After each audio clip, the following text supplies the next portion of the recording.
तो पहिला मार्ग जो स्त्रीच्या अहंकाराचा पहिला थर म्हणजेच तिचा इगो हादरवून सोडेल. स्वतःला सिद्ध करू नका, स्वतःला सावरण्यावर लक्ष द्या. कोणत्याही स्त्रीची सर्वात मोठी शक्ती काय असते?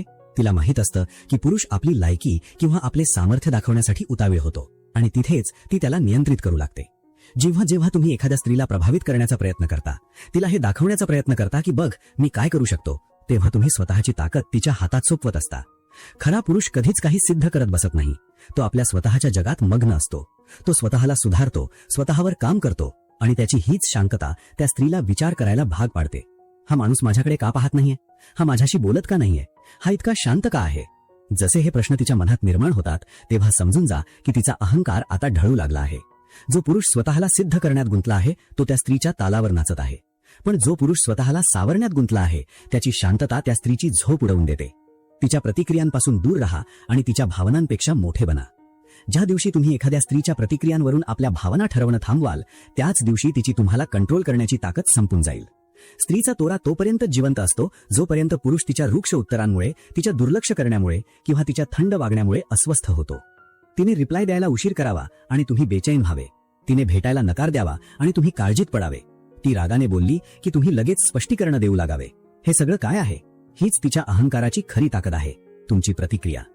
पण जेव्हा तुम्ही स्वतःच्या मनावर नियंत्रण ठेवता, जेव्हा एखादी मुलगी तुम्हाला इग्नोर करते, टोमणे मारते किंवा वाईट वागते आणि तरीही तुम्ही आतून स्थिर असता, तेव्हा समजून जा की तुमचे पुरुषत्व तिच्यावर भारी पडू लागले आहे.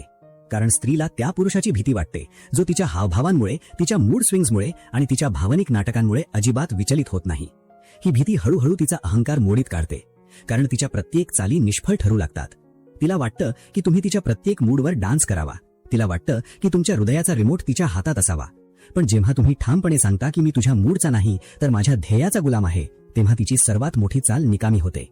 असा पुरुष स्त्रीच्या नजरेत घाबरवणारा नाही तर एका वेगळ्याच दर्जाचा माणूस बनतो, ज्याचा आदर तिला मजबुरीतही करावाच लागतो. जेव्हा अंतर निर्माण कराल तेव्हा ते मनातून करा, केवळ देखाव्यासाठी नको. स्त्री तोपर्यंतच तोरा दाखवते जोपर्यंत तिला खात्री असते की तुम्ही प्रत्येक वेळी परत येणार आहात. अनेक पुरुष म्हणतात की मी तिच्यापासून अंतर ठेवलं आहे, पण ते अंतर फक्त जिभेपुरतं असतं, मनातून नसतं. तुम्ही व्हॉट्सअपवर तिचं स्टेटस चेक करत असता, सोशल मीडियावर तिचे फोटो पाहत असता आणि कधी कधी मनातून प्रार्थनाही करत असता की तिने स्वतःहून मेसेज करावा. हीच तुमच्या पराभवाची सुरुवात आहे. स्त्रीला सगळं समजतं. तिला कळून जातं की हा माणूस दूर तर गेला आहे पण आजही माझ्या पकडीतच आहे. परंतु जेव्हा तुम्ही खरोखरच मनापासून अंतर निर्माण करता, तिचा चेहरा, तिचे चॅट्स आणि तिच्या फालतू गोष्टी मनातून काढून टाकता, तेव्हाच तिचा गर्व खऱ्या अर्थाने तुटायला लागतो. कारण स्त्रीला सर्वात जास्त भीती त्या पुरुषाची वाटते जो एकदा निघून गेला की पुन्हा कधीच वळून पाहत नाही.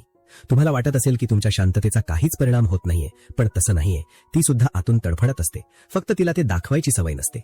जेव्हा तुम्ही खऱ्या अर्थाने नो रिॲक्शन, नो कॉन्टॅक्ट आणि नो इमोशन या पातळीवर पोहोचता तेव्हा ती विचार करू लागते की हा माझ्यापेक्षा चांगल्या जगात निघून गेला आहे का? आता त्याला माझी गरज उरली नाही का? त्याच्या